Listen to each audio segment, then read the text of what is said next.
G spot. దీని గురించి ఇప్పుడు అందరూ మాట్లాడుతున్నారు. మేము దాన్ని ఫీల్ అయ్యామంటారు. అది టచ్ అయినప్పుడు ఆ ఫీలింగ్ని వర్ణించలేమంటారు. సో డాక్టర్స్ కూడా ఇంటర్కోర్స్ టైంలో జీ స్పాట్ టచ్ అయ్యేలా చేయాలి అంటారు. కానీ ఒక షాకింగ్ విషయం ఏంటంటే ఇప్పటి వరకు జీ స్పాట్ అసలు ఎక్కడుందనేది సైన్స్కి కూడా పూర్తి క్లారిటీ లేదు. దాని రూపం ఏంటి, దాని కలర్ ఏంటి, అది నిజంగా ఒక సపరేట్ స్ట్రక్చర్నా లేదా ఒక ప్రాంతం మాత్రమేనా, ఇవి ఇంకా డిబేట్లోనే ఉన్నాయి. కానీ ఇంట్రెస్టింగ్ విషయం ఏంటంటే కొంతమంది విమెన్కి అక్కడ ఇంటెన్స్ ప్లెజర్ ఫీల్ ఉంటుంది, కానీ మరికొంతమందికి ఆ సెన్సేషన్ అసలు ఉండదు. సో ఒకే శరీరంలోని ఒకే భాగం ఎందుకు అందరికీ సేమ్ ఎక్స్పీరియన్స్ ఇవ్వడం లేదు? సైన్స్ ఎంత అడ్వాన్స్ అయినా ఇప్పటికీ జీ స్పాట్ క్లియర్గా ఐడెంటిఫై చేయలేకపోవడానికి కారణం ఏంటి? అసలు జీ స్పాట్ నిజంగా ఉందా, లేక అది మోడర్న్ మిత్నా, ఆర్ అది మనం అనుకున్నంత సింపుల్ విషయం కాదా? వీటికి సమాధానాలు ఈ పాడ్కాస్ట్లో తెలుసుకుందాం. చాలా కాలం క్రితం మనుషులు ఒక విచిత్రమైన పరిస్థితుల్లో ఉన్నారు. వాళ్ళకి మూన్ మీద ఏముందో తెలుసు, సముద్రం అడుగున ఏం జరుగుతుందో కూడా తెలుసు, అలాగే ఆకాశంలో నక్షత్రాలు ఎంత దూరంలో ఉన్నాయో క్యాలిక్యులేట్ చేసే స్థాయికి వచ్చారు. కానీ ఈ మనిషికి తన శరీరంలో ఉన్న ఒక చిన్న ప్రాంతం గురించి మాత్రం స్పష్టంగా తెలియదు. ఆ ప్రాంతం పేరు జీ స్పాట్.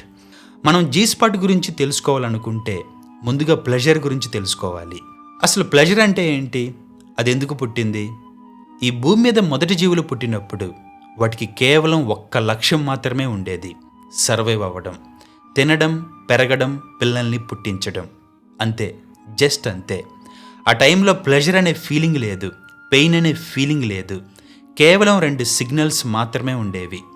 ఈ జీవి మంచిది, సో దగ్గరకు పో. ఈ జీవి ప్రమాదకరం, సో దూరంగా పో. కానీ కొన్ని కోట్ల సంవత్సరాల ఎవల్యూషన్ తర్వాత ఈ జీవులు గ్రాడ్యువలీ కాంప్లెక్స్ అవుతూ వచ్చాయి. దాంతో ఒక ముఖ్యమైన ప్రాసెస్ పుట్టింది, అదే సెక్సువల్ రీప్రొడక్షన్. అంటే 2 జీవులు కలిసి పిల్లల్ని పుట్టించడం.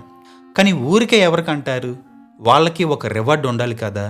సో దాంతో ఎవల్యూషన్కి ఇక్కడ ఒక ప్రాబ్లం వచ్చింది. జీవులు పిల్లల్ని పుట్టించాలంటే ఆ ప్రాసెస్ రిపీట్ అవుతూ ఉండాలి. 2 జీవులు కలిసి దాన్ని చాలా న్యాచురల్గా చేయాలి. అప్పుడే జాతి ఈజీగా సర్వే అవ్వగలదు. అందుకే ఎవల్యూషన్ ఒక తెలివైన పని చేసింది, సెక్స్కి ప్లెజర్ అటాచ్ చేసింది. ఫర్ ఎగ్జాంపుల్, తినడం వల్ల ఆనందం రావాలి, అప్పుడు మాత్రమే జీవులు తినగలవు. సేమ్, సెక్స్ కూడా ఆనందంగా అనిపించాలి, అప్పుడే జీవులు రీప్రొడ్యూస్ చేస్తాయి. సో ప్లెజర్ అనేది నేచర్ యొక్క రివార్డ్ సిస్టమ్ అని మనకు క్లియర్గా అర్థమవుతుంది. ఇప్పుడు బాడీ ఇలా చెప్తుంది, ఇది చెయ్యి, ఇది జాతికి మంచిది అని చెప్తుంది. కానీ ఒకసారి ప్లెజర్ అనే సిస్టమ్ క్రియేట్ అయిన తర్వాత అది ఇంకా కాంప్లెక్స్ అయ్యింది. అదొక సైడ్ ఎఫెక్ట్ అనుకోవచ్చు. కొన్ని జీవుల్లో, ముఖ్యంగా మనుషుల్లో, డాల్ఫిన్స్లో, బోనోబాస్ వంటి స్పీసీస్లో ప్లెజర్ రీప్రొడక్షన్కి మాత్రమే పరిమితం కాలేదు. అంటే రీప్రొడక్షన్ అవసరం లేకపోయినా ప్లెజర్ పదే పదే కోరుకోవడం మొదలైంది. ఇక్కడి నుంచే జీ స్పాట్ కథ మొదలవుతుంది. ఫీమేల్ బాడీలో ఎవల్యూషన్ ఒక ప్రత్యేకమైన స్ట్రక్చర్ని సృష్టించింది. దాని పేరు క్లిటోరస్. జీ స్పాట్ కథలో ఇది చాలా ముఖ్యమైన భాగం. చాలామందికి తెలిసిందేంటంటే ఇది బయటకు కనిపించే ఒక చిన్న భాగం మాత్రమేనని. కానీ నిజానికి క్లిటోరస్ ఒక పెద్ద ఇంటర్నల్ స్ట్రక్చర్. బయట కనిపించే టిప్ చాలా చిన్నగా ఉంటుంది, కానీ లోపల అవి 2 వైపులా బ్రాంచెస్గా విస్తరించి ఉంటాయి. ఈ బ్రాంచెస్ వాజినల్ వాల్స్కి పక్కగా వెళ్ళి ఉంటాయి. ఈ మొత్తం స్ట్రక్చర్ లెంత్ సుమారుగా 9 to 10 సెంటీమీటర్స్ వరకు ఉంటుంది. అది చూడ్డానికి విష్ బోన్ షేప్లా ఉంటుంది. సో ఇక్కడ ఒక ఇంపార్టెంట్ ప్రశ్న ఏంటంటే, క్లిటోరస్ ఏం పని చేస్తుంది? సింపుల్, అది ఎగ్ రిలీజ్ చేయదు, యూరినేషన్కి యూజ్ అవ్వదు, ప్రెగ్నెన్సీకి అవసరం లేదు. అది చేసేది ఒకే ఒక్క పని మాత్రమే, అదే ప్లెజర్. ఇది బయాలజీలో చాలా రేర్, ఎందుకంటే రీప్రొడక్షన్కి డైరెక్ట్ అవసరం లేకుండా ప్యూర్ ప్లెజర్ కోసం మాత్రమే ఉండే ఆర్గాన్ ఇది. ఇప్పుడు జీ స్పాట్ దగ్గరకు వద్దాం. మనం ముందే చెప్పుకున్నాం, క్లిటోరస్ పైకి కనిపించే టిప్ మాత్రమే కాదు, అది లోపల బ్రాంచెస్గా విస్తరించి ఉందని. So clitoris internal branches vaginal anterior wall దగ్గర ఉంటాయి. అంటే వ్యాజినల్లో ముందు వైపు వాల్ దగ్గర ఉంటాయి. సో ఇప్పుడు ఆ వాల్ మీద ప్రెషర్ పడితే ఆ లోపల విస్తరించిన క్లిటోరస్ డైరెక్ట్గా స్టిమ్యులేట్ అవుతుంది. ఆ లోపల సెన్సేషన్ ఎక్కువగా ఫీల్ అయ్యే ప్రాంతాన్ని మనం జీ స్పాట్ అని పిలుస్తాం. అంటే జీ స్పాట్ అనేది ఒక సపరేట్ ఆర్గాన్ కాదు, అది క్లిటోరస్ ఇంటర్నల్ పార్ట్ని వజైనల్ వాల్ ద్వారా ఫీల్ చేసే ప్రాంతం మాత్రమే. దాన్ని మనం ఐస్బర్గ్ ఎగ్జాంపుల్తో అర్థం చేసుకోవచ్చు. బయట కనిపించే క్లిటోరస్ చిన్న టిప్ మాత్రమే కాదు, లోపల పెద్ద స్ట్రక్చర్ ఉంటుంది. జీ స్పాట్ అనేది ఆ హిడెన్ పార్ట్ని ఫీల్ చేసే ఏరియా. సో ఇప్పుడు జీ స్పాట్ ఎక్కడుంది? వజైనాలోకి వెళ్ళిన తర్వాత బొడ్డు వైపు ఉన్న ఇంటీరియర్ వాల్ మీద సుమారు 5 to 8 సెంటీమీటర్ లోపల కొంచెం డిఫరెంట్ టెక్స్చర్ ఉన్న ప్రాంతం ఉంటుంది. ఈ ప్రాంతం కొంచెం స్పాంజీ ఫీల్ ఉంటుంది. అదే జీ స్పాట్ ఏరియా. కానీ ఇక్కడ ఒక ముఖ్యమైన విషయం ఉంది. అరౌజల్ లేకపోతే, అంటే ఉద్రేకం లేకపోతే ఆ ప్రాంతం క్లియర్గా ఫీల్ అవ్వదు. అందుకే ఫోర్ ప్లే ఇంపార్టెంట్ అంటారు. ఎందుకంటే సెక్సువల్ అరౌజల్ టైంలో బ్లడ్ ఫ్లో పెరుగుతుంది. దాంతో ఇంటర్నల్ క్లిటోరస్ స్ట్రక్చర్స్ ఆ బ్లడ్తో ఫిల్ అవుతాయి. అప్పుడు ఆ ప్రాంతం ఉబ్బుతుంది. ఆ టైంలో టెక్స్చర్ స్పష్టంగా ఫీల్ అవుతుంది.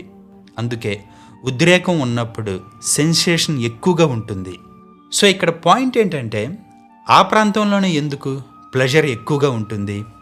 మన బాడీలో సెన్సేషన్ ఫీల్ అవ్వడానికి నర్వ్ ఎండింగ్ అవసరం. ఎక్కడ నర్వ్ ఎండింగ్స్ ఎక్కువగా ఉంటాయో అక్కడ టచ్ సెన్సేషన్ కూడా ఎక్కువగా ఉంటుంది. ఫర్ ఎగ్జాంపుల్, ఫింగర్ టిప్స్లో నర్వ్ ఎండింగ్స్ చాలా దట్టంగా ఉంటాయి. అందుకే మనం డెలికేట్ టచ్ కూడా ఫీల్ చేస్తాం. కానీ బ్యాక్ ఆఫ్ ద నీలో నర్వ్ ఎండింగ్స్ చాలా తక్కువగా ఉంటాయి. అందుకే సెన్సేషన్ చాలా తక్కువగా ఉంటుంది. కానీ ఇక్కడ జీ స్పాట్ ప్రాంతంలో ఒక ప్రత్యేకమైన విషయం జరుగుతుంది. అక్కడ 3 నర్వ్ సిస్టమ్స్ కలిసిపోతాయి. ఆ 3 ఏంటంటే clitoral nerves, vaginal nerves, urethral nerves. ఈ 3 సిస్టమ్స్ యొక్క సిగ్నల్స్ ఒకే ప్రాంతంలో కలిసిపోతాయి. అంటే ఒకే చోట మల్టిపుల్ సిగ్నల్స్ యాక్టివేట్ అవుతాయి. అందుకే అక్కడ సెన్సేషన్ ఇంటెన్స్గా ఉంటుంది. ఇంకొక విషయం ఏంటంటే అదే చోట స్కిన్ గ్లాండ్స్ ఉంటాయి. అరోజల్ టైంలో అవి ఉబ్బుతాయి. అలా గ్రంథులు ఉబ్బడం వల్ల సెన్సేషన్ తీవ్రత ఇంకా పెరుగుతుంది. ఇప్పుడు ఒక క్వశ్చన్ ఏంటంటే, ఈ ప్లెజర్ సిస్టమ్ లేకపోతే ఏమయ్యేది? అసలు ఈ సిస్టమ్ ఎందుకుంది? ఇదొక హైపోథెటికల్ క్వశ్చన్. ఆ ప్రాంతం సెన్సిటివ్గా లేకపోతే ప్రెగ్నెన్సీకి డైరెక్ట్గా ఎఫెక్ట్ ఏమి ఉండేది కాదు, కానీ ఇండైరెక్ట్ ఎఫెక్ట్స్ ఉండేవి. ప్లెజర్ వల్ల ఆక్సిటోసిన్ రిలీజ్ అవుతుంది. ఆక్సిటోసిన్ అనేది ఒక బాండింగ్ హార్మోన్. అది పార్ట్నర్స్ ఎక్కువ కాలం కలిసి ఉండడానికి బలంగా ఉపయోగపడుతుంది. పార్ట్నర్స్ ఎక్కువ కాలం ఎందుకు కలిసి ఉండాలి? ఎందుకంటే హ్యూమన్ చిల్డ్రన్ చాలా సంవత్సరాలు పార్ట్నర్స్ కేర్ మీద డిపెండ్ అవుతారు. పెయిర్ బాండింగ్ స్టేబుల్గా ఉండడం వల్ల జాతి సర్వైవల్కి హెల్ప్ఫుల్ అవుతుంది. సో చివరగా సైన్స్ ఏమని చెబుతుంది? జీ స్పాట్ అందరూ అనుకున్నట్టు ఒక ఐసోలేటెడ్ స్పాట్ కాదు.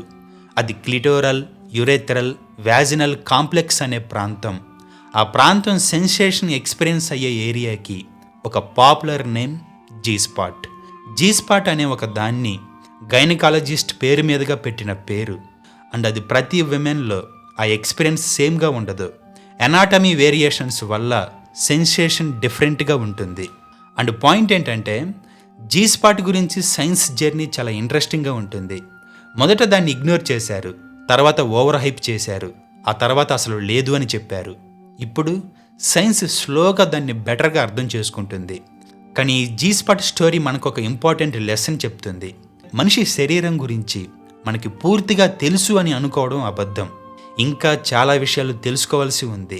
అండ్ ప్లెజర్ అనేది ఒక అల్పమైన విషయం కాదు, అది హ్యూమన్ ఎక్స్పీరియన్స్లో ఒక ముఖ్యమైన భాగం.